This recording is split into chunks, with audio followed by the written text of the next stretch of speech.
Okay, first of all, Mark Freeland, I need to, before we do anything, before we go any further, before we like continue on with this podcast, I need to make sure that you know the rules of the equity cards. Are you aware of this? Equity cards? Yes. The concept is not even remotely familiar to me. So I believe you're from a diverse ethnic background, okay. as am I, being a Quebecer. So, um, did you not see the NDP convention? I did it. Okay. And I'll admit I participated for the lulls. And it seemed to me that actually my sort of joking participation in it mirrored the general sentiment, which I think is kind of good. But I watched it was a race mostly between Heather McPherson, Rob Ashton, and Avi Lewis. They were the only three credible candidates, like and that was because Eve Engler and Bianca McGinniu were like velvet roped and like prevented from running, which was infuriating. And I don't actually think that the results of the NDP leadership race are going to have a significant impact on Canadian politics. Like what's been happening with the four crossings and the lib, like, just rah-rahing for Carney, and just how fucking stupid Poilievre is, and like I don't actually think it's going to have a grand impact on anything. Like had it been an actual sort of revolutionary coded, like okay, so there's this fucking weird thing where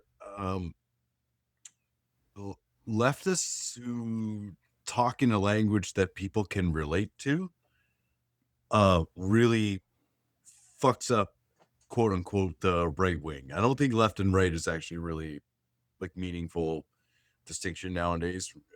Exactly. Like Yeah, I agree. they're just like fucking buzzwords, just kind of throwing out a symbol that is so vague that hopefully the person that you're speaking with agrees with you, like, about Yeah. what they, but that it really fucks people up to see someone speak plainly about kind of anti-capitalist ideas, let's say. Okay. And like you can see that with Hassan Piker in the States. I don't know specifically how to like categorize him, but like, he's like getting hits on Fox News and shit like that. You know what I mean? This dude is like in the mainstream media, he's being targeted by, let's say, well-funded PACs inside of the Democratic Party. So like people don't know how to like deal with that. If it like fucks them up. So Eve and Bianca like would have been like sort of these genuine voices, but they were excluded from the race. So I just Yeah, and I mean there's a long history, right? Like of that in like connected to Barry Wise letter and the waffle, and even connected to Avi Lewis and his family. Uh, um, and yeah, that's the thing. I he was think that an outsider, right? But then his family has this long history of being politicians and being yeah, he's an outsider in that he is a nepo baby, right? And like was like he didn't have a place in politics, so he got a career, and then like now he's just backdooring his way into politics. And I feel like what this does is it, because of like what's happening right now, this consolidation of the center right now in Canadian politics, is like it creates this cutout for a more quote unquote, like I don't want to even say radical because it's absolutely not, but I'm using air quotes, radical left, but it's the type of radical left that's talking about like tax the rich, and stuff like that. And it ultimately just serves its containment, you know? Like there was a thing that happened recently with like, where Carney took away the federal tax on gas. When it's just like, why don't you put a windfall tax on the corporations? Yeah. And even when you do say that, right? Let's put a windfall tax on on the corporations that are benefiting from this war. Do you think Yves Angler is that's his talking point? No, the talking point is, why the fuck is Canada involved in any of this? Why are we allowing corporations to be benefiting and making money off of this fucking war? But what they do is they create these talking points that are acceptable because one, they will go nowhere. You know what I mean? Because no one gives a fuck when you talk in that language. And two, it actually helps Carney, because if Carney then say like puts out an olive branch to the NDP every once in a while, right? It makes him look progressive, right? And it's very much like the card that Trudeau always played, but way, way like reined in, way more like held back. Also because the NDP is, they have 7 seats, so it doesn't even matter. But like he's going to use them as like the things he won't say that they will say, because what they are saying is still like in alignment with the overall politics of the Canadian state. So it creates this containment, and I'll be honest too, like even Hassan is the type of person that creates that containment, because like it's it's similar, like the thing we were talking about with Chomsky, right? Like it's the I would exact same think, yeah. right? Like you create this acceptable line and then everybody falls to it. And then it's just like, oh, and China's doing genocide, like that type of shit, where it's just like you say all of this acceptable stuff that everybody comes along with you. And then it's like, oh, Maduro is a dictator, right? Like, and I'm not saying Hassan has said that, but like, but it's the same type of shit. Like it's the same type of tactics where, you know what I mean? You say all fucking Zorian is a perfect example of this, right? Where it's like you project that he's gonna say this, and then he says like he wishes Shabbat happy Passover, like it has nothing to say about photograph a bunch of Zionists, yeah. and like, I don't know. If people think he's gonna like speak out about like the Maduro kidnapping or like the Iran war, They just have to put up a symbol, right? And and that symbol doesn't necessarily have to be like impactful or anything like that. It just has to be a symbol of them being different, so they can be slightly othered by the centrists, right?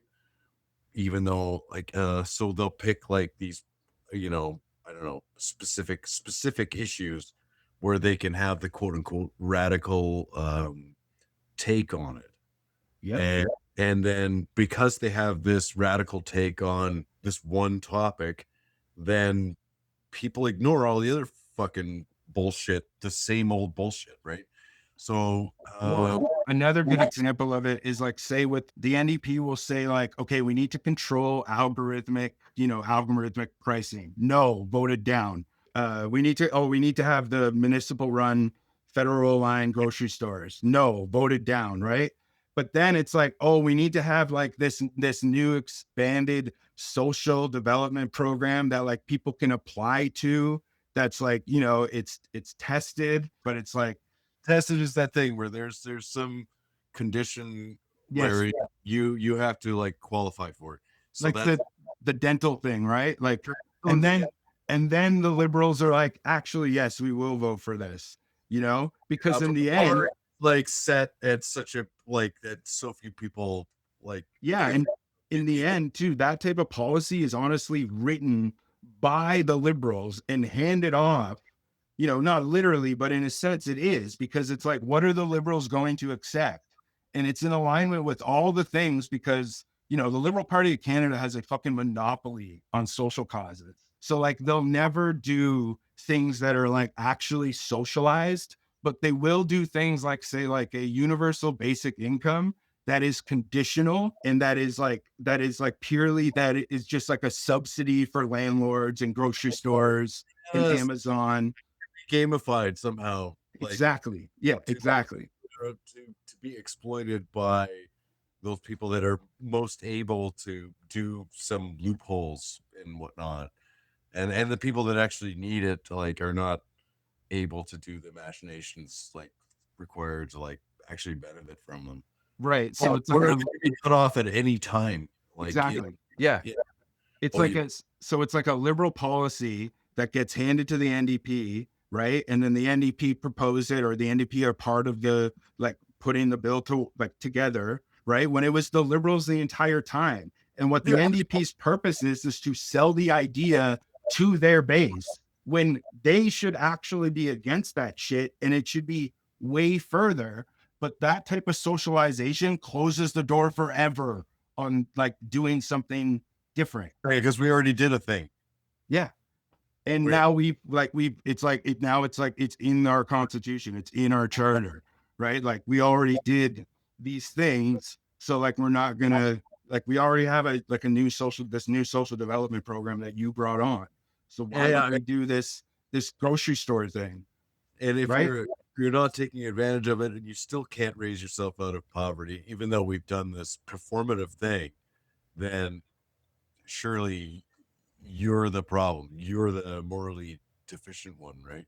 Yeah, and I there's jails and there's fucking prisons that they're gonna stack 10 high, that's the path for you. Or fucking did you see this Garda World? Because I think they're based in Montreal.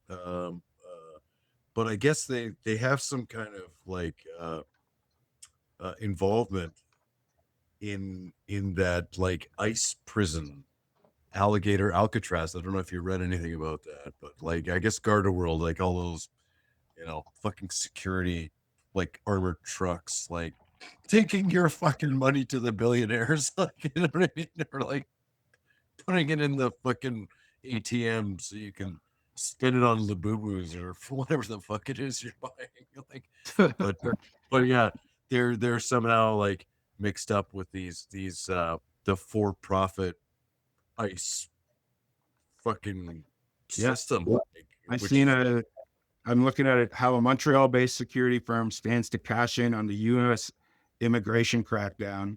that's a Garda secret. World You Garwood know? received money from Quebec, just won the contract for ICE detention center worth up to nearly $1 billion Canadian. That's what I mean. It's like that should be fucking like that shit should be illegal, right? Like there should be laws to make it so that Canadian companies cannot be fucking involved in that type of shit. You Wait, know? is Avi Lewis talking about that? No, he probably isn't talking about that. I don't know. I was hoping to give him a lot of credit, right? Like Abby Lewis. Like, I don't know, I guess he's the most radical in air quotes sounding guy, right?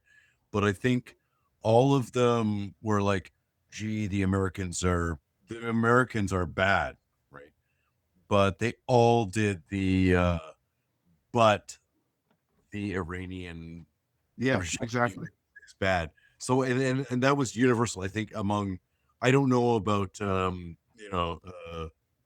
cowboy farmer guy and then the very, very young super socialist candidate, the bottom two.